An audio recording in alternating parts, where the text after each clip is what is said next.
दुःखाच्या आगीतून सुटकेचा मार्ग देणारा स्वामींचा हा सल्ला जरूर ऐका. श्री स्वामी समर्थ. आज तुला खूप एकटं वाटतंय ना? एक असं दुःख जे तू कुणाला सांगू शकत नाहीस आणि जे तुला आतल्या आत एखाद्या आगीसारखं जाळत आहे. तुला असं वाटतंय की फक्त तुझ्याच नशिबी हे भोग का? पण आज तुझ्या या जळणाऱ्या मनावर फुंकर घालण्यासाठी स्वामी स्वतः आले आहेत. स्वामी म्हणतात, अरे वेड्या, दुःख म्हणजे तुझा अंत नाही, तर तुझी शुद्धी आहे. सोनं जोपर्यंत आगीत तावून सुलाखून निघत नाही तोपर्यंत त्याला झळाळी मिळत नाही.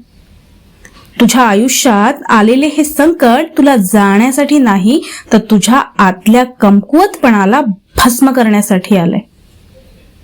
तू म्हणतोस, स्वामी मी आतून जळतोय, पण तुला माहित आहे का, त्या आगीत तू एकटा नाहीस, मी सुद्धा तुझ्यासोबत उभा आहे. तू फक्त तुझे घाव बघतोयस, पण मी ते घाव भरणारी मलम शोधतोय. लक्षात ठेव, ज्या गोष्टीवर तुझं नियंत्रण नाही त्याचा विचार करून स्वतःला त्रास करून घेऊ नकोस. जे झालं ते विसरून जा, कारण तुझा आज आणि तुझा उद्या माझ्या हातात आहे.